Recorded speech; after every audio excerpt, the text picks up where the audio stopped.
ଆପଣଙ୍କ ବୟସ କେତେ ଏହା ଜରୁରୀ ନୁହେଁ, ଆପଣ କେଉଁ ବୟସର ଚିନ୍ତାଧାରା ରଖୁଛନ୍ତି ତାହା ଜରୁରୀ ଅଟେ।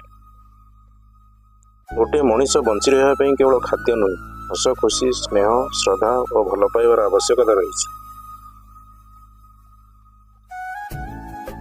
ଯଦି ଜଣେ ଠିକ୍ ତାହେଲେ ରାଗିବା ଜରୁରୀ ନୁହେଁ, ଆଉ ଯଦି ଭୁଲ ତାହେଲେ ତାର ରାଗିବାର ହକ୍ ମଧ୍ୟ ନାହିଁ।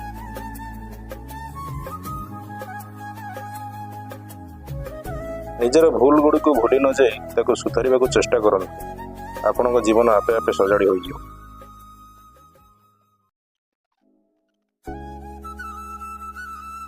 ମଣିଷର ଘର, ବସ୍ତ୍ର, ଏପରିକି ସମ୍ବନ୍ଧ ମଧ୍ୟ ବଦଳିଥାଏ, ତଥାପି ଦୁଃଖ ରହିଥାଏ, କାରଣ ମଣିଷ ନିଜର ସ୍ୱଭାବ ବଦଳାଇ ନଥାଏ।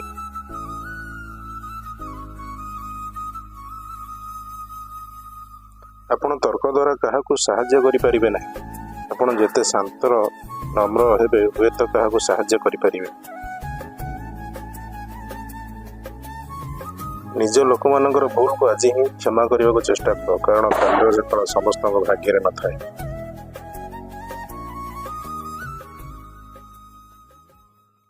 ପ୍ରତ୍ୟେକ ମଣିଷର କିଛି ନା କିଛି ସାଉଣ୍ଡଲେସ୍ କଷ୍ଟ ଥାଏ, ଯାହାର ସାକ୍ଷୀ କେବଳ ସେ ନିଜେ। ରହିଲି, ଜୟ ଜଗନ୍ନାଥ।